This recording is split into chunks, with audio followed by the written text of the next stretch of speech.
The myth of Ethelberg was a ghost story for academics, a footnote in obscure history forums, a whisper in the digital dark. Every 50 years, they said, the remote Scottish town pulled up its drawbridges and vanished from the world for an indeterminate amount of time. The official explanation was always quaintly bureaucratic: infrastructure upgrades, geological surveys, or, the most recent one from 1974, a comprehensive municipal restructuring. All nonsense, of course. You don't quarantine a whole town to repave a road. My name is Alex, and I chase these kinds of stories. Not the ones with haunted houses or UFOs, but the ones rooted in human secrets, the ones that fester in the quiet places of the world. My editor at the online journal I freelanced for called it my pathological obsession with historical dead ends. He wasn't wrong, but the Ethelberg story, it felt different. The silence around it was too perfect. The 50-year cycle was too precise. It felt less like folklore and more like a carefully orchestrated, multi-generational conspiracy. I drove the last 50 miles under a sky the color of wet slate. The highlands in late autumn are a brutal, beautiful thing. The mountains, cloaked in rust-colored bracken and bruised purple heather, seemed to press in on the narrow, winding road. My rental car's wipers fought a losing battle against the persistent, misty rain that wasn't quite rain, but more like the sky sweating. There was no phone signal. Of course there wasn't. It was the perfect overture for a town that didn't want to be found. The first sign for Ethelberg was old, weathered wood, the letters faded. It felt less like a welcome and more like a warning. The town itself appeared suddenly, nestled in a valley carved by a river that ran black with peat. It was normal, deceptively so. Stone houses with slate roofs huddled together, smoke curling lazily from their chimneys. A high-steepled church stood sentinel at its center. It looked like a postcard from a forgotten century. But the feeling was wrong. The air was thick with more than just mist. It was an oppressive tension, a collective holding of breath. I parked near what looked like a town square and got out. The cold bit instantly. It wasn't a busy place, but the people I did see were moving with a clipped, urgent purpose. They scurried from a bakery to their homes, heads down, pulling their coats tight. No one lingered. No one made eye contact.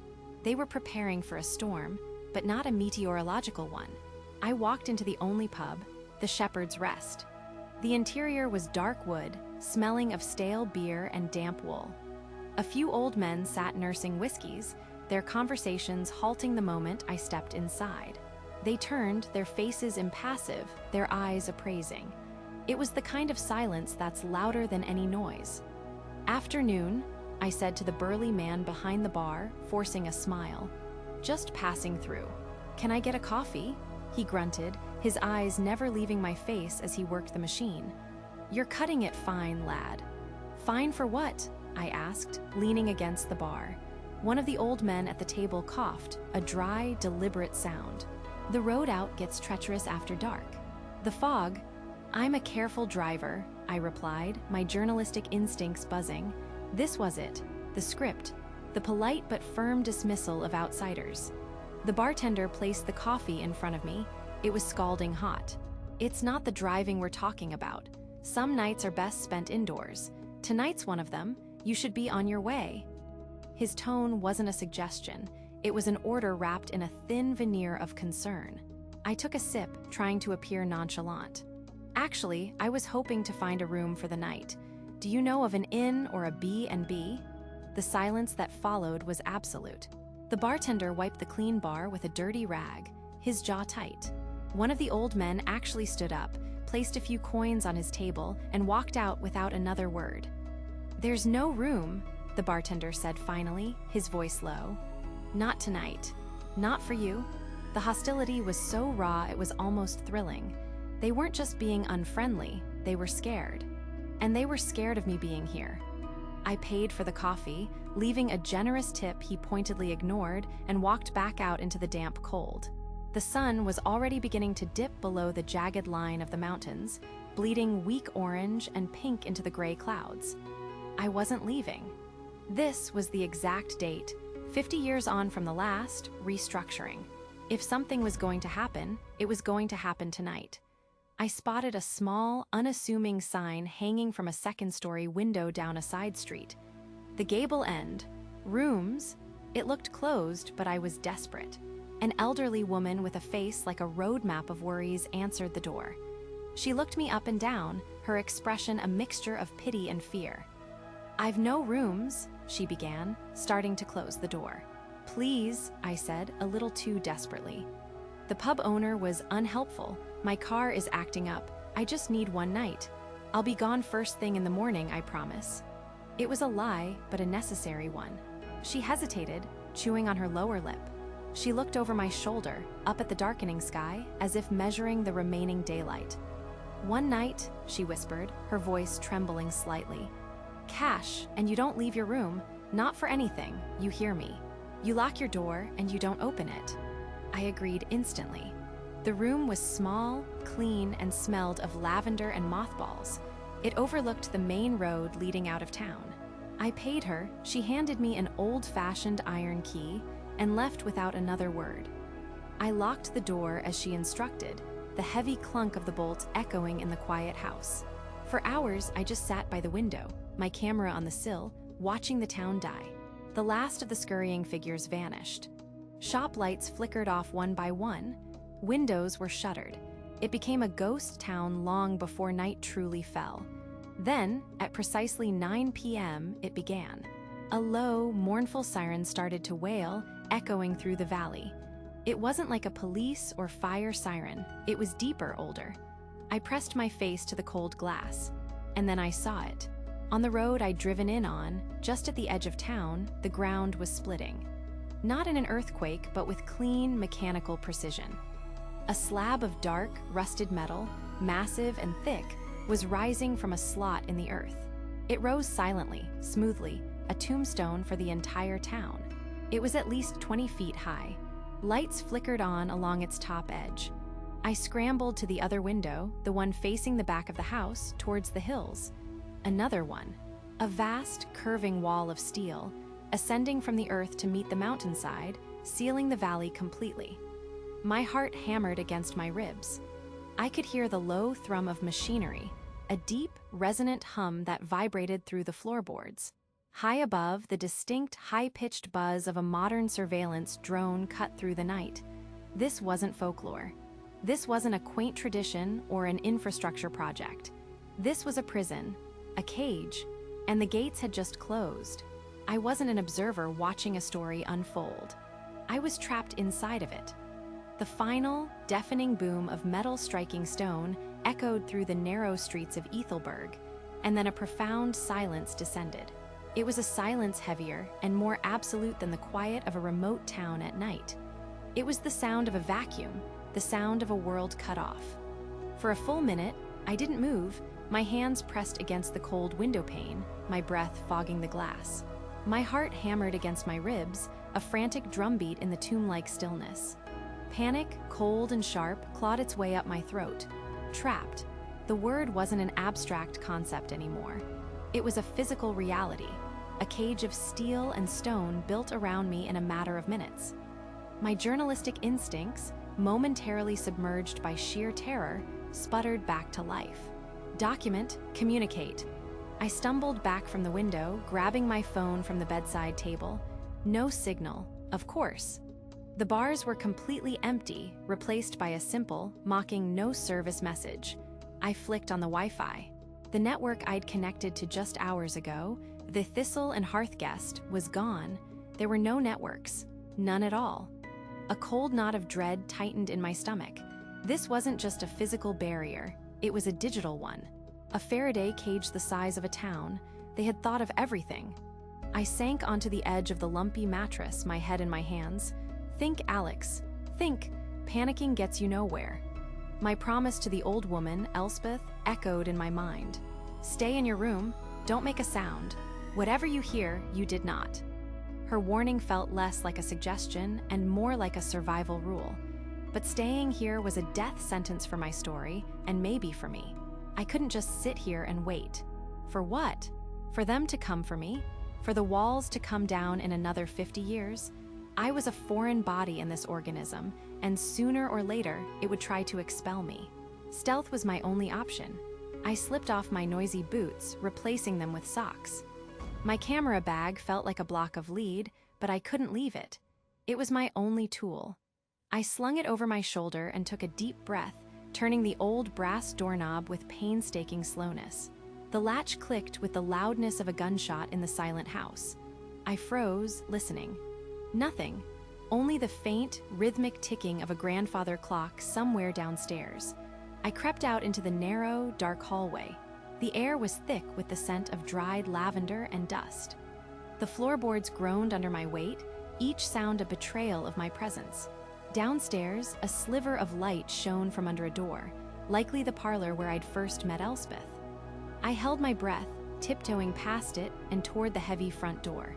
It was locked, of course, with a heavy deadbolt I hadn't noticed before. My prison had layers. My only way out was into the streets. I made for the back of the inn, finding a kitchen door that led to a small, cobblestoned alley. The air outside was cold and crisp, carrying the metallic tang of the new walls. The sky above was a blanket of stars, unobscured by the light pollution of a connected world. It was beautiful and terrifying. The drones were gone, but the feeling of being watched was more intense than ever. I moved through the alleyways, sticking to the shadows. The town was transformed. The oppressive tension from before the lockdown had vanished, replaced by an eerie, placid order. Lights glowed warmly in the windows of the stone houses. Through one, I saw a family eating dinner, laughing as if nothing was wrong. As if a 100-foot steel wall hadn't just slammed down on their existence. In the town square, which had been deserted and tense before, small groups of people strolled casually. They spoke in low, calm tones, their faces serene. It was surreal. There was no fear, no panic. Only a placid acceptance that was more disturbing than any riot. Then I saw him. He was standing by the central fountain, talking to a small group of residents. He was a man in his late 50s, tall and lean, with a neatly trimmed silver beard and wearing a heavy, dark green tweed jacket. He carried an air of effortless authority. As he spoke, the others listened with a quiet reverence. When he finished, they nodded and dispersed, and he turned, his eyes landing directly on me, hiding in the shadow of the baker's awning 50 yards away. There was no surprise in his expression, only a calm, knowing recognition. He didn't raise his voice. He didn't point or call for guards. He simply started walking towards me, his footsteps steady and unhurried on the cobblestones. My body screamed at me to run, to disappear back into the alleys, but I was frozen. Running would be an admission of guilt, a confirmation that I was an intruder. I stood my ground, my heart pounding a frantic rhythm against my ribs. "Mr. Thorne," he said, his voice a smooth, cultured baritone with a soft Scottish burr. It wasn't a question. "I am Alistair Blackwood. I suppose you could say I'm the provost of Ethelberg. Welcome." He extended a hand. I shook it hesitantly. His grip was firm and dry. "How do you know my name?" I asked, my voice hoarse. "Elspeth informed me we had a guest. We don't get many visitors on Observance Day," he said with a small, disarming smile. "It can be a bit overwhelming for outsiders." "Overwhelming?" I gestured vaguely at the colossal wall looming at the end of the street. "You've imprisoned your own town." Alistair chuckled softly, a sound that didn't quite reach his piercing blue eyes. "Imprisoned? My dear boy, no. This is a choice. Every 50 years, we undertake the quincentennial observance. We disconnect. We temporarily shed the noise and pressures of the outside world to focus on our community, our traditions, our own sense of self. It is a time of reflection and renewal. The walls are not to keep us in, they are to keep the world out." It was a perfect, sanitized explanation. It was logical, almost noble. And I didn't believe a word of it. And the drones, the sirens, that's part of the reflection. "Security," he replied smoothly, without missing a beat. "Making sure the separation is clean and that everyone inside and out is safe.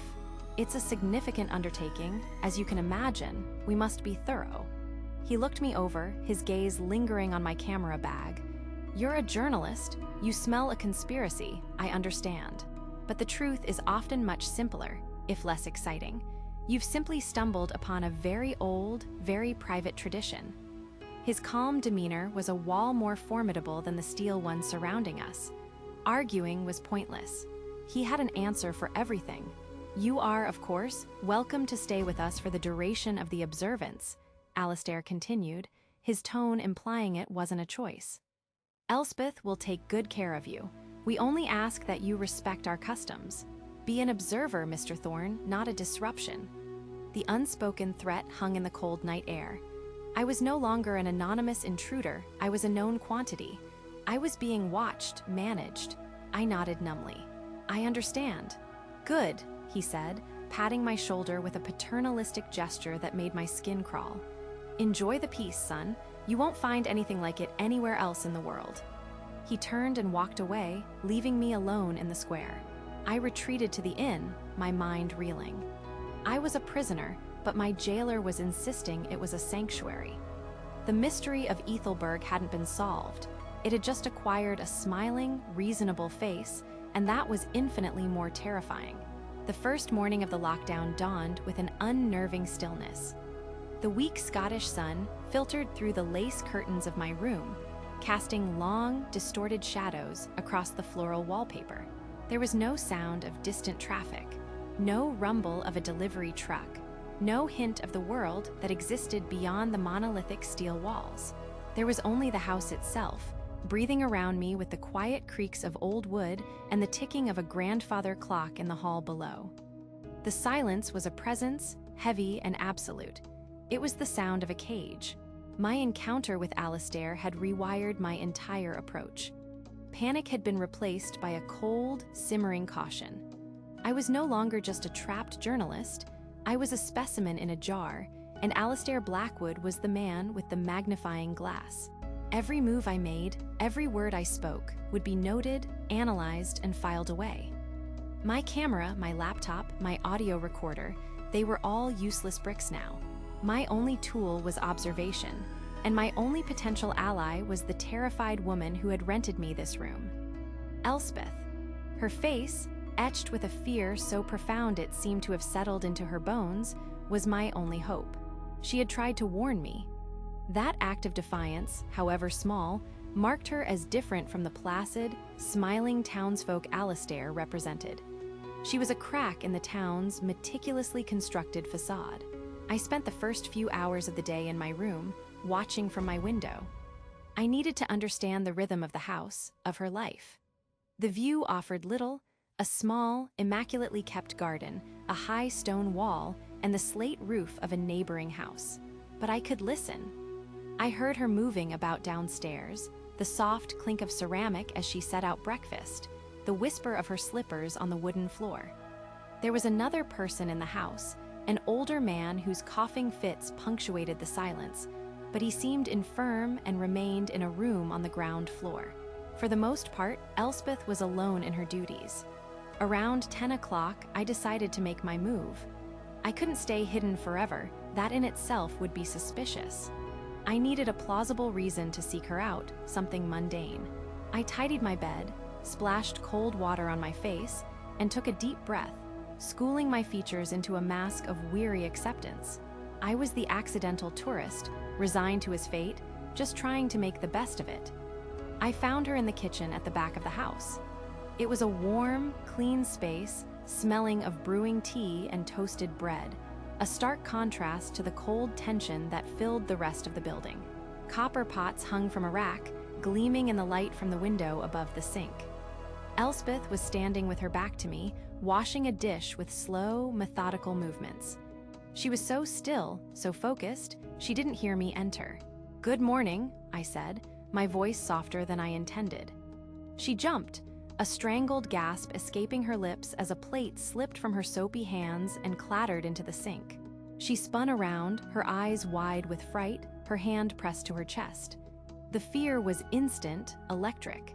She looked past me down the hall, as if expecting Alastair to materialize from the shadows. "Mr. Riley, you startled me," she stammered, her gaze darting back to me, then away again.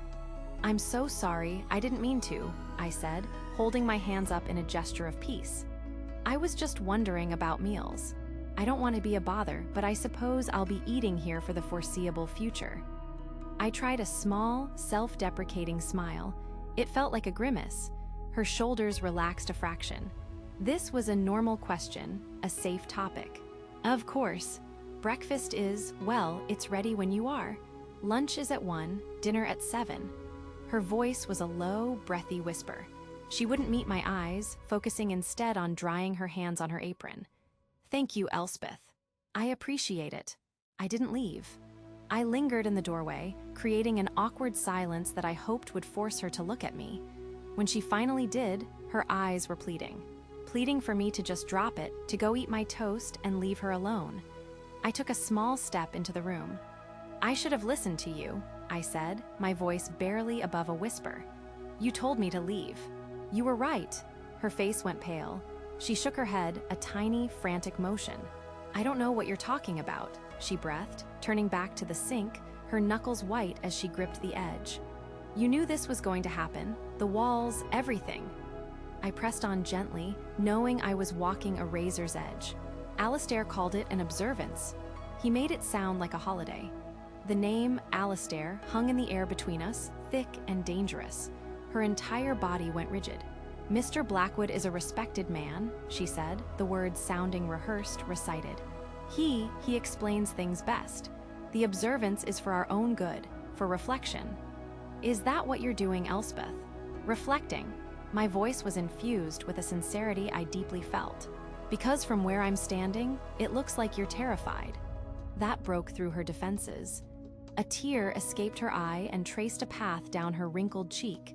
She quickly wiped it away with the back of her hand. She risked a glance at me, her eyes screaming a truth her mouth dared not speak. You shouldn't be here, she whispered, her voice trembling. You don't understand. They're always watching, always listening. Who is? I asked, taking another step closer. Alistair's people? She flinched and shook her head, her gaze fixed on the window over the sink. Not just people, the town it sees. It was a strange, chilling phrase.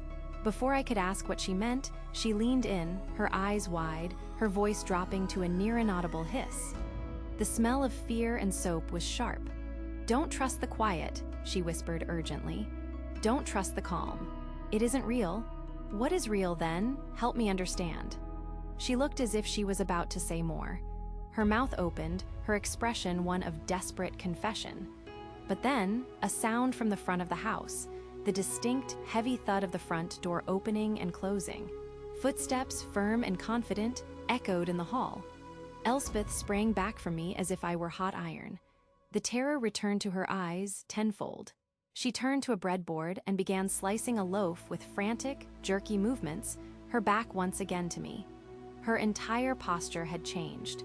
She was no longer a potential conspirator. She was a simple innkeeper, busy with her morning chores. Elspeth, a man's voice called from the hall. It was calm, polite, and utterly menacing. It was Alistair. In the kitchen, Mr. Blackwood, she called back, her voice an octave higher than before, strained and artificial. Alistair appeared in the doorway, a pleasant smile on his face that didn't reach his eyes. His gaze flicked from Elspeth's rigid back to me, and he lingered on me for a second too long. Ah, Alex, I see you've met our wonderful Elspeth. I trust your accommodations are to your liking. Yes, perfectly fine. Thank you, I replied, my heart pounding against my ribs. I was just asking about breakfast. Excellent. Elspeth is the heart of this house, he said, his smile widening. He looked at her. Isn't that right, Elspeth? She nodded, still refusing to turn around. Yes, Mr. Blackwood. I was just on my way to the town hall, Alistair continued, his attention returning to me. Just checking on things, ensuring a smooth and peaceful start to our observance. I simply wanted to make sure our guest was settling in. We wouldn't want you to feel unwelcome. The unspoken threat was deafening. He knew. He might not have heard our words, but he saw the aftermath in Elspeth's terror and my forced composure. He was reminding me of my place, reasserting his control. I appreciate that, I said, forcing my tone to be level. Good. Well, enjoy your breakfast. He gave a final, sharp look at Elspeth's back and then turned and walked away, his footsteps receding down the hall until the front door clicked shut once more. The silence he left behind was heavier than before. Elspeth didn't move. She stood frozen, knife in hand, over the half-cut loaf of bread. The moment was gone. The door she had cracked open was now slammed shut, bolted, and barricaded. But not before she had given me something. Don't trust the quiet. The town it sees. It wasn't a map or a key, but it was a start. It was confirmation that the idyllic piece of Ethelberg was a carefully constructed lie. And I was now certain that discovering the truth behind it was far more dangerous than I could have ever imagined. The thin, gray light of dawn seeped through the heavy curtains, doing little to dispel the chill that had settled deep in my bones. It wasn't the Scottish morning cold. It was the residue of Elspeth's terror, her whispered words echoing in the silence of my room. The town it sees. It was a pronouncement, not a metaphor. It implied a conscious, watching entity, and Alistair's polite, disciplined patrols were only the most visible part of it. The real eyes were hidden. I knew I couldn't stay in my room. Paranoia was a cage, and sitting here, I was only rattling its bars. But wandering aimlessly would be just as bad, an open invitation for scrutiny. I needed a role to play, a mask to wear over my own. Rummaging through my now useless travel bag, I found my journalist's notebook and a pen. It was a flimsy shield, but it was something. I would be Alex, the writer. The slightly eccentric, curious author, captivated by this quaint, isolated town and its peculiar traditions. I would take notes on architecture, sketch the cobblestones, write bad poetry about the gloom. I would be so absorbed in my harmless craft that I would become part of the scenery, as unremarkable as the stone buildings themselves. Stepping outside, the air was crisp and smelled of damp earth and wood smoke. The town was already awake, a quiet hum of activity beneath the oppressive silence. A baker dusted flour from his apron, nodding curtly. A woman swept her doorstep, her eyes lingering on me for a second too long before flicking away. They were all playing their parts, too. The peaceful, contented villagers of Ethelberg. The performance was flawless, practiced over generations. I had to make mine just as convincing. I started in the town square, the heart of the community Alistair had described. It was impeccably maintained. Flower boxes, still bearing the last resilient blooms of autumn, lined the sills of the town hall. The central fountain, a stoic granite affair, gurgled softly. I sat on one of the heavy, ornate iron benches, opened my notebook, and began to sketch it, my hand moving with a purpose I didn't feel. My real attention was scanning, dissecting everything around me. I was looking for the seams. Every perfect system has them. The lampposts were the first thing that felt wrong. They were beautiful, wrought iron with a vintage gas lamp design, fitting the town's aesthetic perfectly. But as I traced their form, my eyes caught on the finial, the decorative peak. Tucked into the scrollwork, almost invisible against the black metal, was a tiny, dark circle, a pinhole. It was perfectly positioned to give a wide-angle view of the square. I felt a jolt, a cold confirmation that ran up my spine. I didn't dare stare. I kept my head down, my pen scratching on the paper while my mind raced. I casually moved to another bench, one closer to a different lamppost. Same design, same nearly imperceptible blemish in the ironwork. My feigned artistic interest now had a real target. I began a slow, deliberate tour of the town, my notebook my alibi. Documenting the unique historical fixtures, I'd say, if anyone asked. The town saw, all right. It saw through the eyes of its own architecture. I found more of them. A small, dark lens disguised as a knot in the wood of a tavern sign. Another, embedded in the stone face of a gargoyle perched on the corner of the municipal library. They were everywhere, seamlessly integrated, silent witnesses built into the very bones of Ethelberg. The technology was modern, discreet, but the placement was pure psychological warfare. It wasn't just about security. It was about creating the feeling of total, inescapable observation. You were never, ever alone. My walk took on a new logic. I wasn't just looking for cameras anymore. I was looking for a pattern, a direction. Where was the data going? There were no visible wires running down the posts or walls. The installation was too clean, too professional for that. The cabling had to be internal, running underground or within the structures themselves. But they had to converge somewhere. A system this extensive needed a central hub, a brain to process what its eyes were seeing. I followed the implicit lines of sight. The camera on the tavern sign watched the main street leading east. The ones in the lampposts covered the square and its exits. A particularly well-hidden one in a drainpipe grate near the bakery had a clear view of the lane leading to the inn and to Elspeth. They were all pointed outwards from a central point, like spokes on a wheel. And at the center of that wheel stood the town hall with its proud, imposing clock tower. The tower Alistair had pointed out, a symbol of their shared time and purpose. My heart hammered against my ribs. Of course, it was the highest point in town, offering a perfect vantage point. It was a civic building, its restricted access easily explained. It was the perfect place to hide a surveillance hub in plain sight. I let my path take me directly towards it, maintaining my casual, observational pace. The town hall was a formidable granite building, its windows dark and unreadable. As I got closer, I saw that the lower windows were barred with the same decorative ironwork I'd seen on the benches. It wasn't just for show. This place was a fortress within a fortress. I couldn't get in, I knew that, but I could look for external signs. I circled the building, my notebook still in hand, pretending to admire the stonework. On the rear side of the building, partially obscured by a thick, overgrown ivy bush, I found it. It wasn't a junction box, but something subtler. A thick, armored conduit, painted to match the mortar of the stone wall, snaked out from the ground and ran straight up the side of the building, disappearing into the masonry just below the clock tower itself. It was modern, industrial grade, completely at odds with the building's 19th century facade. It was the central nervous system, carrying the town's sight up to its brain. I stood there for a long moment, hidden from the main street by the corner of the building, and stared up at the clock face. Its hands ticked forward with a heavy, metronomic certainty. It wasn't just marking time, it was watching. The town sees, and I was standing at the foot of its unblinking eye. Elspeth's fear was no longer just a feeling I'd witnessed. It was a reality I now shared. I was trapped in a panopticon, and the only person who knew the truth was a terrified innkeeper who probably wished she'd never spoken to me. My next move couldn't be about observation. It had to be about infiltration, and I knew I couldn't do it alone. Knowledge was a dangerous thing in Ethelberg. Alex felt its weight like a physical stone in his gut as he walked through the cobblestone streets the next morning.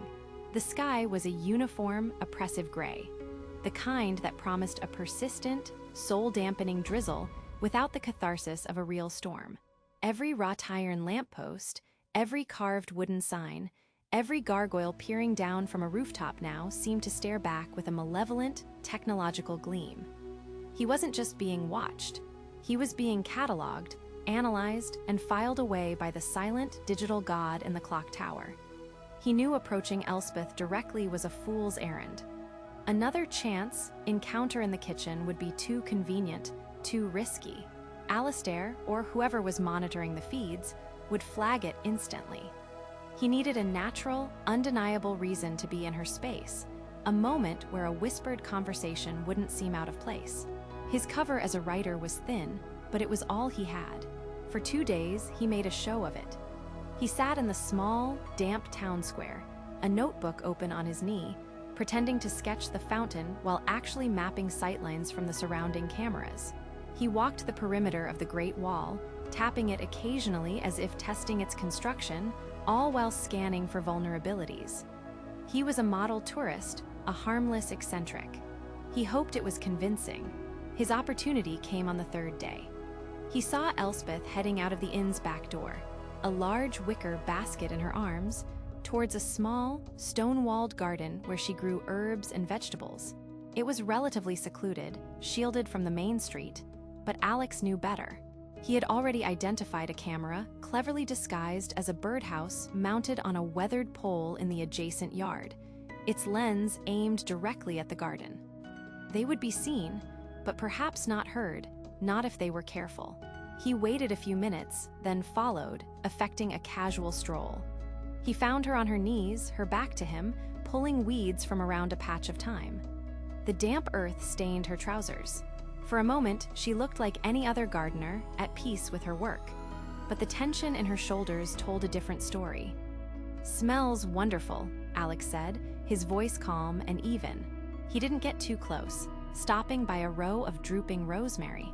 Elspeth flinched, a sharp, violent jerk of her body. She twisted around, her eyes wide with fright. Seeing it was him, the fear didn't subside, it sharpened. "What are you doing here?" she hissed, her voice a low, urgent whisper. "You should not be here."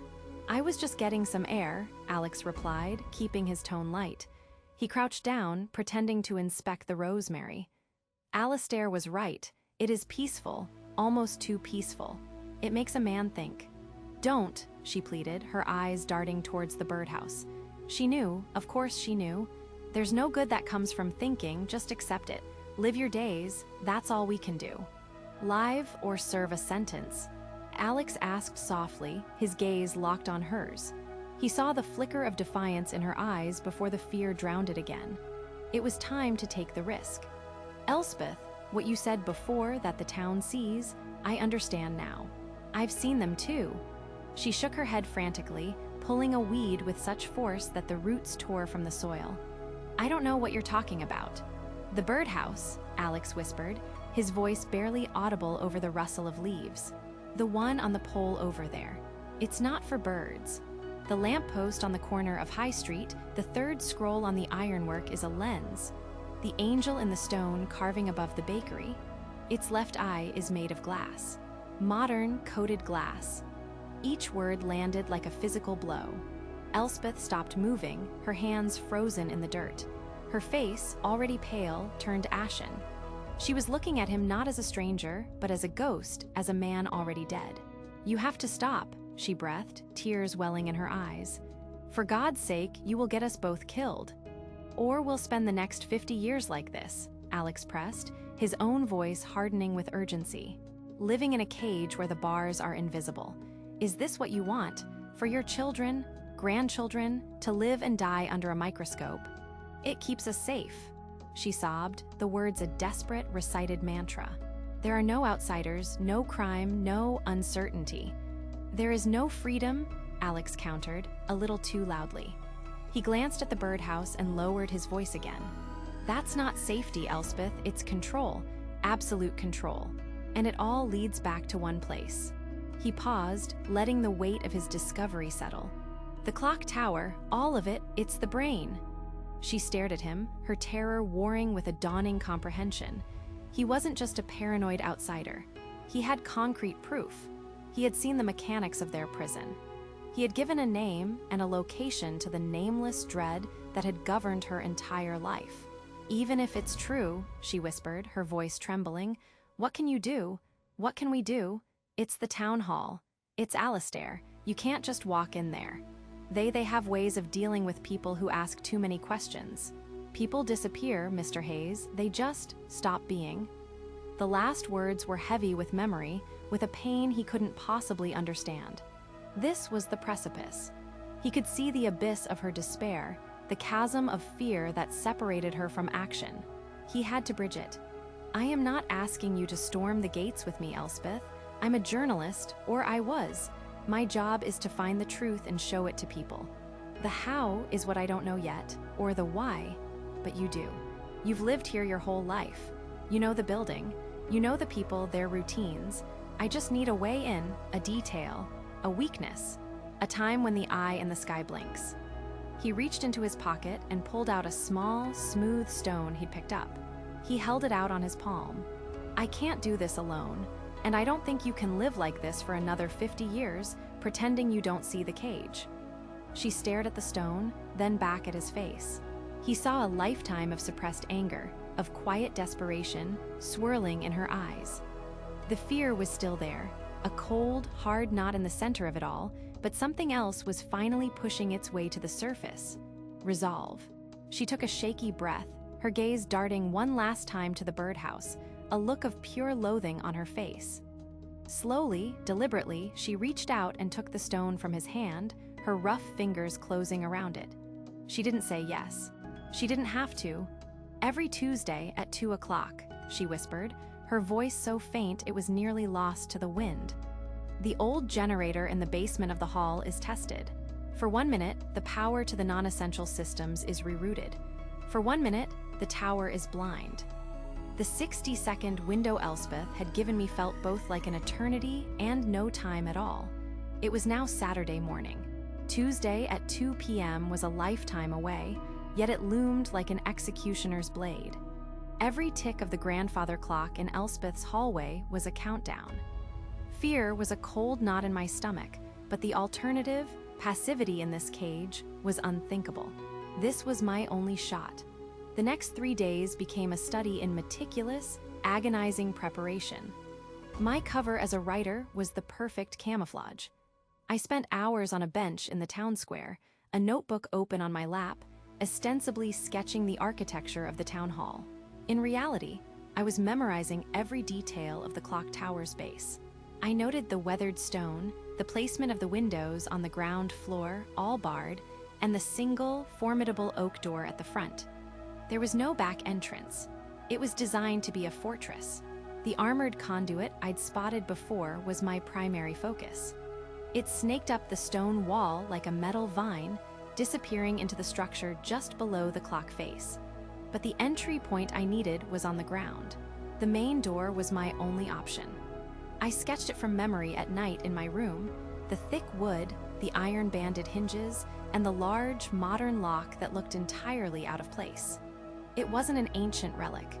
It was a high-security addition, a testament to the importance of what lay inside. On Sunday, while the townspeople were at their morning service, I took a more direct route, feigning a stroll. I walked the perimeter of the town hall, my fingers lightly brushing against the cold stone. I was looking for weaknesses, alternative routes, anything. There were none. The building was seamless. My gaze kept returning to that lock. It was a physical barrier, not an electronic one. That was a small mercy. Electronics would reboot instantly. A mechanical lock, once broken, stayed broken. That evening, I spoke with Elspeth again in the relative safety of her kitchen. The scent of baking bred a strange comfort amid the tension.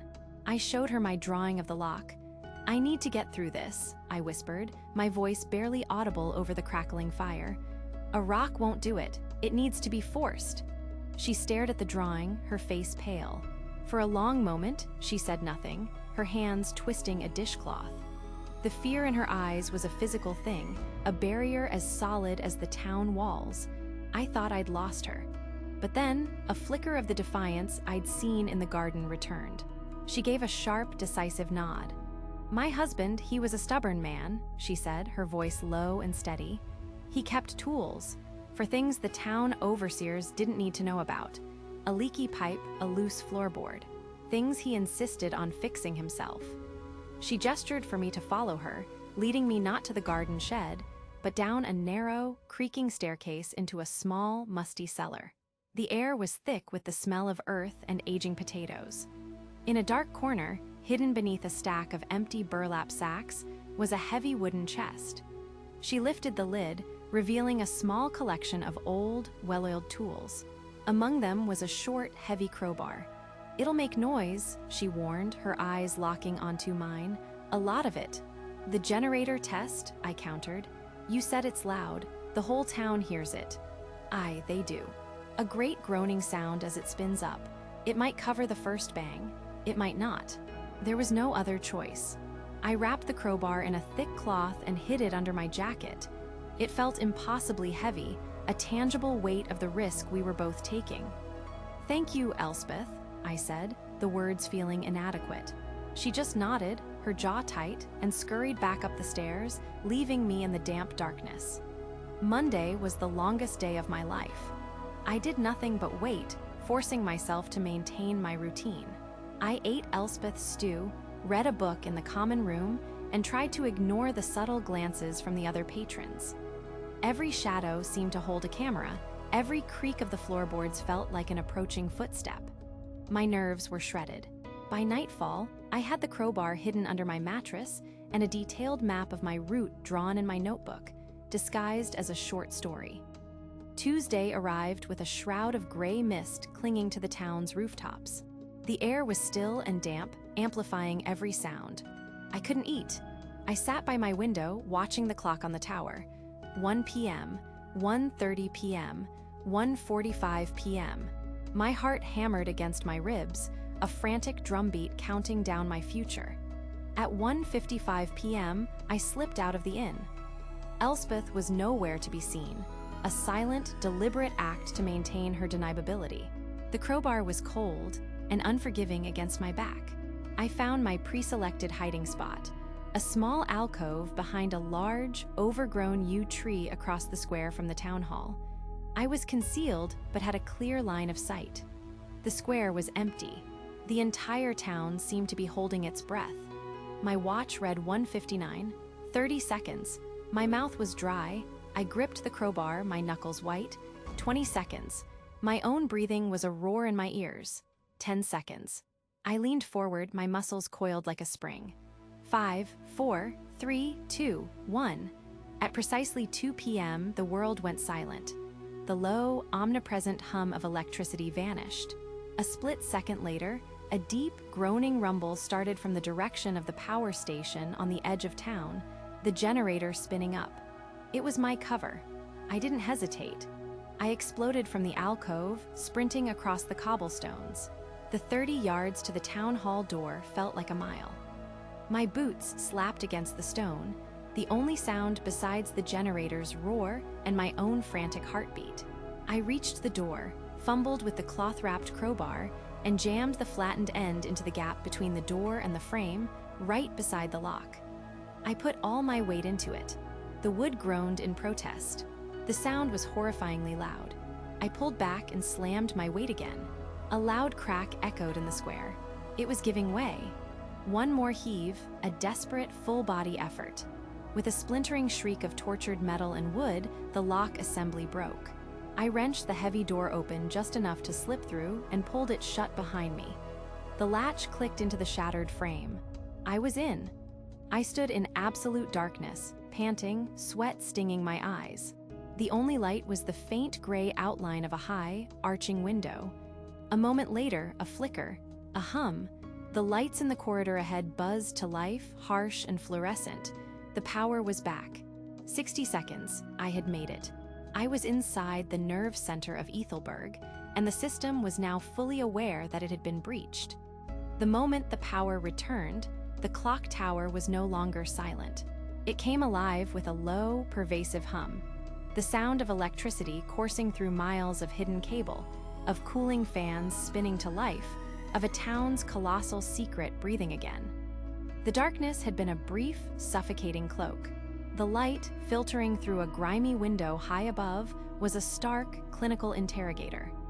Alex's heart hammered against his ribs, a frantic drumbeat against the steady thrum of the machinery. He was inside the beast's heart, and it was awake.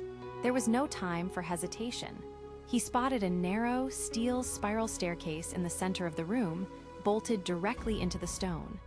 It led upwards into the tower's core. Every footstep echoed, a metallic clang that seemed impossibly loud. He imagined security teams scrambling below, Alistair's calm demeanor cracking as he realized his fortress had been breached.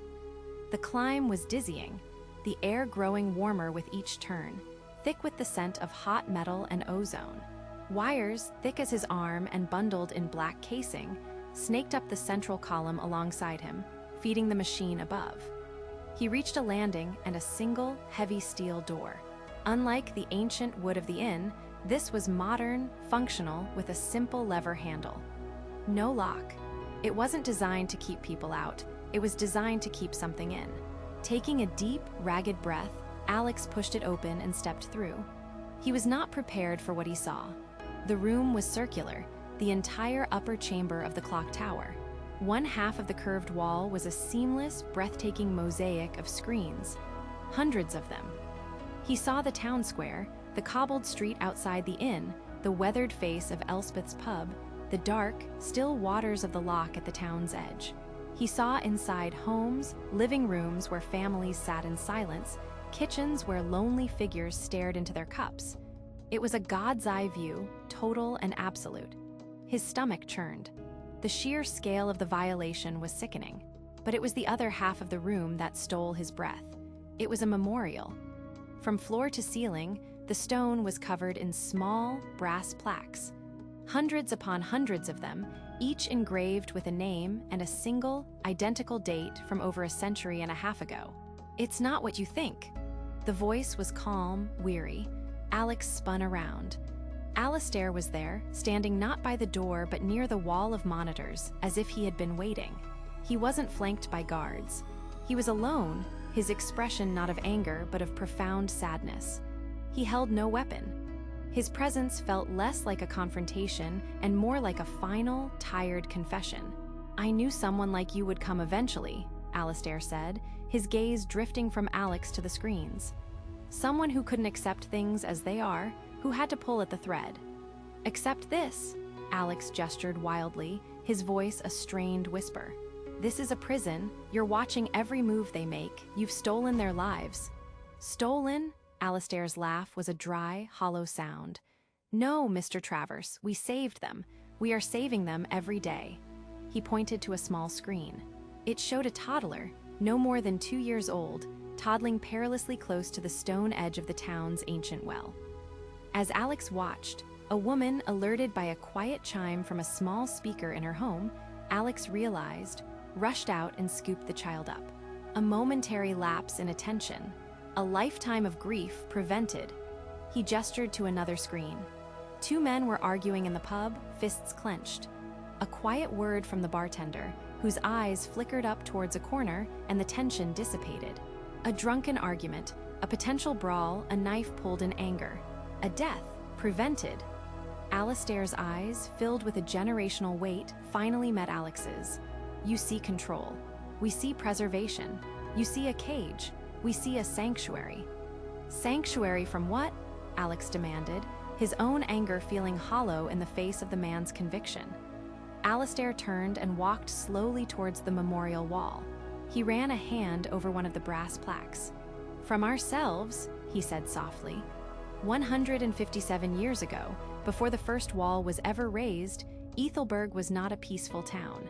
It was a powder keg of resentments, of family feuds and secret hatreds, all simmering beneath a polite surface. One night, it exploded. A dispute over land, a rumor of infidelity, it doesn't matter what the spark was. It only matters that it lit the fuse. His voice dropped, heavy with the ghosts of the story he was telling. It was a massacre. Neighbor turned on neighbor. Families were wiped out in their homes. By the time the sun rose, a third of the town was dead, murdered, by their own friends and family. He swept his hand across the wall of names. These aren't just names, they are the cost of unchecked human nature. They are our constant reminder. The survivors, Alistair explained, were shattered. They saw the same darkness not just in their neighbors, but within themselves. They made a vow, never again. They pooled their resources, using their Scottish ingenuity and engineering prowess to build the walls. To cut themselves off from a world they believed only amplified their worst impulses.